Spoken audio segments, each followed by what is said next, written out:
up, you guys? This is Rob from Gay Guy Plays, and today on The Snapshot, the sticky infested cream is rising to the top when we take a look at the recently buffed Paracyst. Now, you can pick up a Paracyst in the infested lab of your clan dojo, however, do be aware that you will need to complete your research on the Mutalist Quanta before you can craft it and be Mastery Rank 5. Now, if that is too many hurdles for you, you can always pick this up in the market pre-built along with a weapon slot and catalyst for 225 plat. It's also part of the Gunslinger bundle, which is really a little bit old and it contains based on a whole bunch of other things, so I'll let you guys check that out for yourselves. Now, its primary mode is a projectile-based burst fire that shoots off 3 rounds per click. It's got a high base status chance which sits at 30% that pairs extremely well with its toxic base damage, allowing it to combine into potent elements like corrosive, viral, and gas. A total of 2 dual stats combined with split chamber push this to 87%, and the focused elemental base ensures that you're proccing the statuses that you want consistently. Its alternate fire mode, after a short charge, launches an infested harpoon that strikes enemies up to 50 meters away and ragdolls them towards you, leaving them knocked down and opened up to melee ground finishers. While this is definitely a fun bonus, admittedly its use is fairly niche. Now, as to the build, it's all pretty standard to be honest with you. However, there are a couple things that I did want to point out.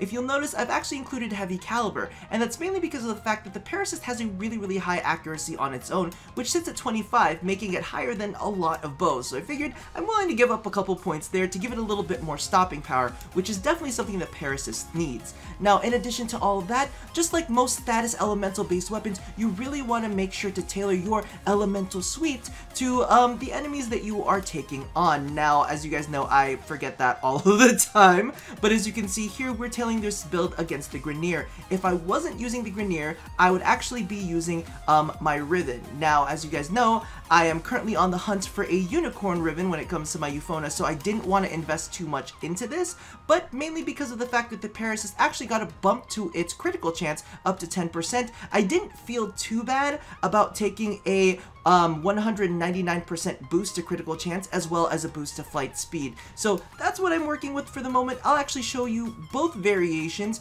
on bombards from each of the different factions. So let's take a look at that now. Alright, so starting off with the Bane of Grenier variant, as you can see right here at its top end, this thing actually performs pretty well. It is scary at how fast this thing strips armor, and as you can see, combined with that Bane of Grenier mod, we make pretty damn quick work of that level 145 bombard. Alright, so now as for the Riven variant against the Corrupted, as you can see here, this thing is still pretty gosh darn quick at taking out armor. In fact, the one issue that I have with it is mainly the fact that it does not have the stopping power like something that the Hema does. However, it does have a very strong Riven disposition, so I'm thinking that with the right roll, we could make an absolute killer. Alright, now just for fun, I wanted to go ahead and test this on a Corpus tech using gas to see how fast it can actually eat through the health.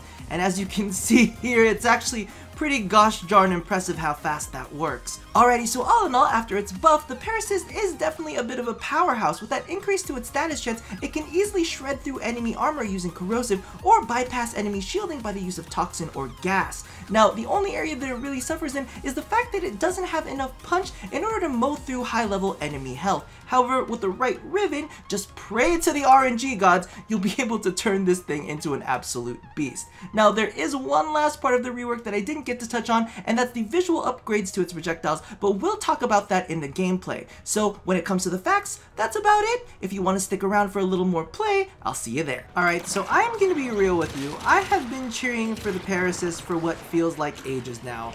Like, I've wanted the Paracyst to be a thing for so long that it absolutely hurts. However, now that I've got it in my hands, one of the things that I do kind of have to mention is, number one, the projectiles look like semen, which makes me extremely happy. However, now that I've got it, we also have the Hema, so it kind of like hurts my soul because like the Hema is definitely like one of my biggest loves, as many of you guys who've been regularly watching my stuff know. Like, I love the shit out of the Hema, and that kind of conflicts with the Paracyst, to be honest with you, mainly because of the fact that they're both burst fire rifles. They both have a fairly high status chance. The only difference is the Paracyst is toxin based, while there's more differences than this, but you know, the Paracyst is toxin based while the Hema is viral based, and that viral does a whole lot when it comes down to going up against highly armored targets, because what ends up happening, especially against high leveled units, is you're cutting their health down by half. So while you don't necessarily need to have the most, you know, damage output out there, you're actually... this sounds really, really weird, but basically the way that I'm going to explain it is because you're regularly working with enemies at half health, it's almost like your base damage is doubled. Does that make sense? Because it's definitely one of the things that that was really hard for me to explain when it came down to SANDR. Because a lot of people were like, "Oh, look at how little damage she's doing." I'm like, "Yeah, but she's consistently spreading viral, so you have to look at her base damage is almost double because of the fact that you're only now fighting enemies at half health." And that's kind of like how it felt with the Hema. Is like, well, because of the high status on the Hema, you're regularly proccing viral, which means that you're fighting enemies at half health.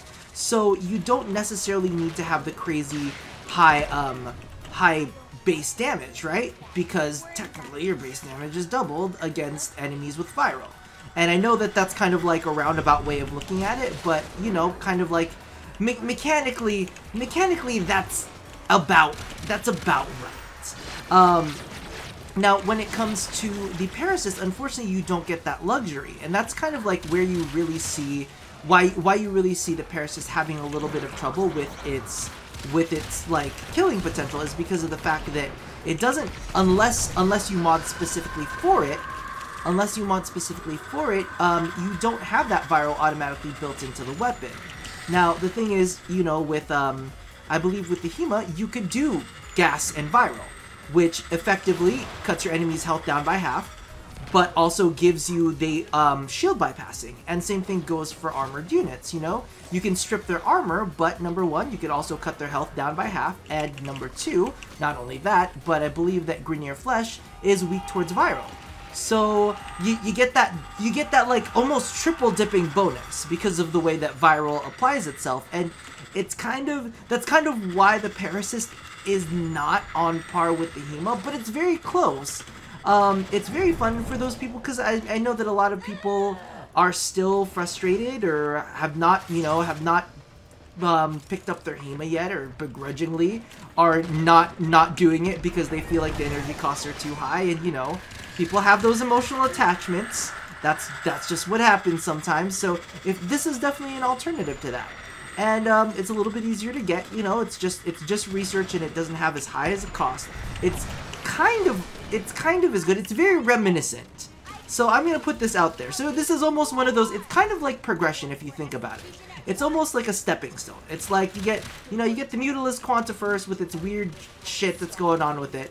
And then you get the Paracyst, which is fantastic when it comes to status. You don't have to do any weird shooting through bubbles or any of that crap with this. But with the Paracyst, it's almost kind of like the step below to the Hema. It's almost kind of like, hey, you like this? Well, we got something even better for you. Its shit doesn't look like it's shooting sperm as much, which is kind of a disappointment. And that's also, I'm going to be honest with you, that's also kind of like one of the reasons why I like to run heavy caliber on this thing, is because with the heavy caliber, it kind of looks like extra spermy. It looks like a fleet of sperm instead of just a single one. I know, it's weird. I'm sorry, that's just the way that my brain works. But, what? I guess there's one more. I didn't even realize there was one more person on this mission with us. But you know what? We're going to dance along with this person. Aw, we didn't get that much dancing. But yeah, so that's my feelings on the Paracyst. I actually feel like I've been rooting for this one to be a thing for a while, and now it's a pretty darn good thing. It's not like top tier, but it's definitely a nice stepping stone to something like the Hema.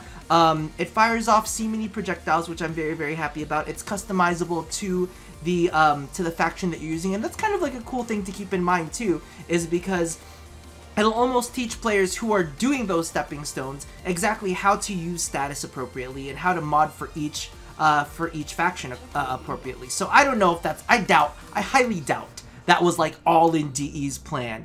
But I'm kind of thinking about it that way, that it's a nice progression gate onto the higher tiered stuff, and to kind of stress where status works, how status works at its best, and that the fact that you need to make it work per faction, that it's not just this kind of like easy peasy, I'm gonna use one thing for everything kind of thing. So that pretty much does it. There is one question that I have, because I haven't unlocked Matarai myself. See, I'm already thinking mechanics. if you put the slash damage onto this using Matter Eye, will this thing proc slash? Because hot damn, we got a killer if you could be running Matter Eye. You got that good ribbon, you put that shit with corrosive, and you got that slash damage in the background. I'm just mechanicsing it out. Anyway, I'm getting a little too excited for this. So I'm gonna leave you guys here. So as always, love somebody, hurt nobody, and touch yo body. I'll see you guys next time. And let me know if there's anything that you want me to cover in the comments below. Bye-bye.